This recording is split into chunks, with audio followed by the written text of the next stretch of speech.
Function కైనా order చేయండి 8919763872 www.sanatanjal.in. Pothuluri Veerabrahmendra స్వామి ఆయన చెప్పనదంటూ ఏదీ లేదు. మనకి ప్రతి ఒక్కటి ఎన్నో విషయాలు మనం ఇప్పుడు తర్కం చేస్తే అవన్నీ కూడా జరిగి తీరవని. ఆయన కాలజ్ఞానాన్ని పూర్తిగా మనం పరిశీలిస్తే అమరావతి గురించి ప్రత్యేకంగా ఇప్పుడు మనం అమరావతిని పేరు మార్చారు కదా, దానికి ఎప్పుడు ఆయన కాలజ్ఞానంలోనే అమరావతి 12 ఆమడల పట్టణం అవుతుంది అని చెప్పి ఉన్నాడు. ఓకే, ఇంతవరకు అయిందా? లేదు కదా.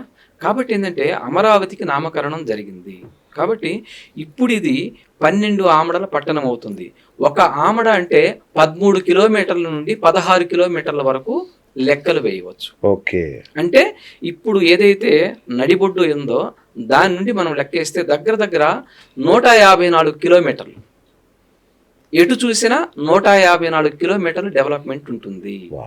ఓకే, అక్కడ నుంచి లెక్క వేస్తే 154 కిలోమీటర్లు డెవలప్మెంట్ ఉంది. ఇప్పుడు మనం హైదరాబాద్ చూస్తున్నామండి. ఎవరన్నా అనుకున్నారా?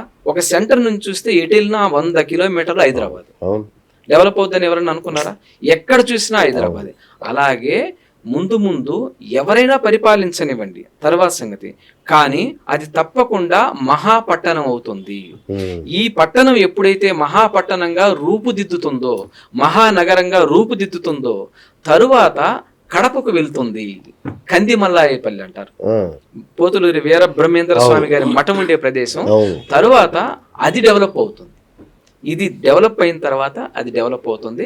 మీకు కావాలంటే కాలజ్ఞానంలో మీరు సినిమా కూడా ఉంది, ఎన్టీఆర్ గారు తీసిన సినిమాలో, అందులో కూడా ఒక చర్చ చెప్తాడు, ఒక మాట చెప్తారు.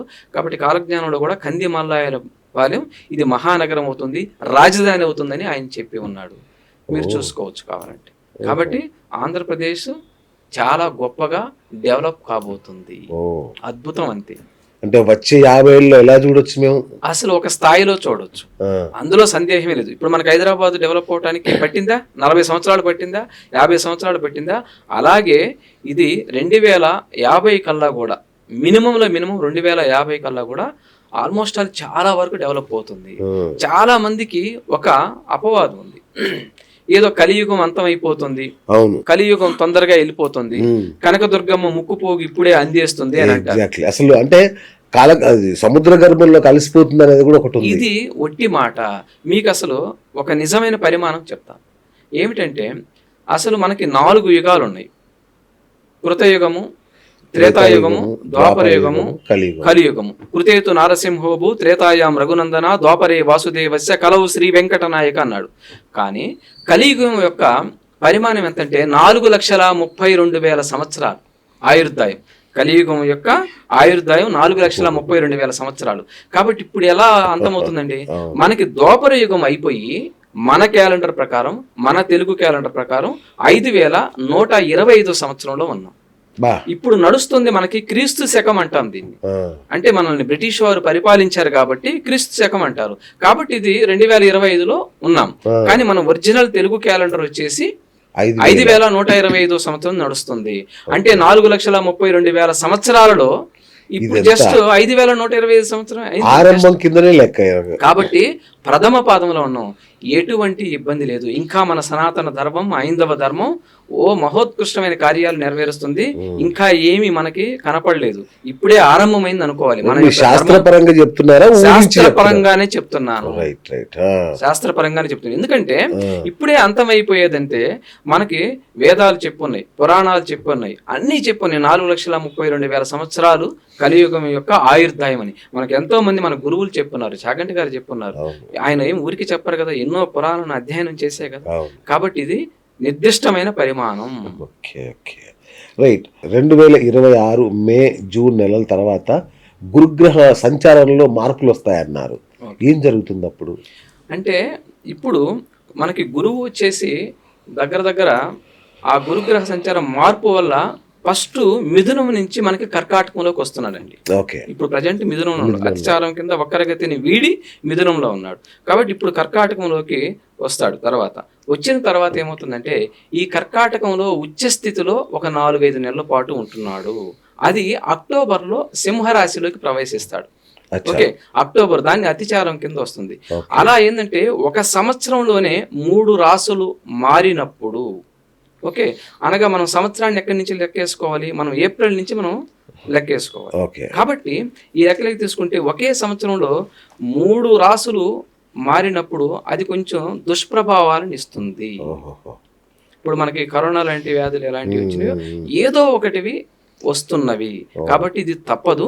కానీ ఈ కర్కాటక రాశిలోకి గురువు వచ్చినప్పుడు కొన్ని రాశులకి విశేషంగా యోగించబడుతుంది. ఓకే, ఎందుకనగా 12 సంవత్సరాలకి ఒక్కసారి మాత్రమే కర్కాటక రాశిలోకి వస్తాడు గురువు. అచ్చా. 12 సంవత్సరాలు పడుతుంది ఒకసారి కర్కాటకంలోకి రావటానికి. బా. ఓకే, కాబట్టి సంవత్సరానికి ఒక రాశి మారుతాడు గురువు. ఇప్పుడు మిథునంలో ఒక సంవత్సరం పాటు ఉంటాడు, తర్వాత కర్కాటకంలో ఒక సంవత్సరం, సింహంలో ఒక సంవత్సరం, కన్యలో ఒక సంవత్సరం, ఇలా మారుతూ ఉంటాడు. ఇలా సంవత్సరం ఆయన మారటం వల్ల ఒక్కొక్క నదికి పుష్కరాలు వస్తాయి. ఓకే. 12 నదులు 12 పుష్కరాలు. ఓహో. కాబట్టి సంవత్సరానికి ఒక పుష్కరం చొప్పున 12 సంవత్సరాలకి 12 నదులకి పుష్కరాలు వస్తాయి. 12 రాసుల్లోనూ ఒక్కొక్క సంవత్సరం ఉంటాడు. కాబట్టి కర్కాటకంలోకి రావాలంటే తిరిగి మరలా సంవత్సరం పడుతుంది. ఓహో. రేపు జూన్ లో వస్తున్నాడు. అక్కడ వచ్చిన తర్వాత దాదాపు సంవత్సరం పాటు గురువు అక్కడ ఉంటాడు.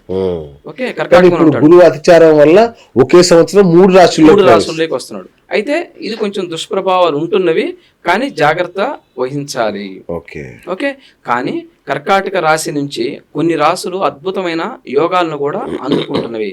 ఒకటి కర్కాటక రాశి, రెండవది వృశ్చిక రాశి, ఓకే, మూడవది మకర రాశి, నాలుగవది మీనరాశి. ఈ రాసుల వాళ్ళకి విశేషమైన యోగాలు కూడా ఉన్నవి. ఎందుకంటే గురువు యొక్క చూపు వల్ల విశేషమైన యోగాలు ఉంటుంది. ఒకటి పంచమ దృష్టి, 2 సప్తమ దృష్టి, 3 భాగ్య దృష్టితోటి గురువు చూస్తాడు.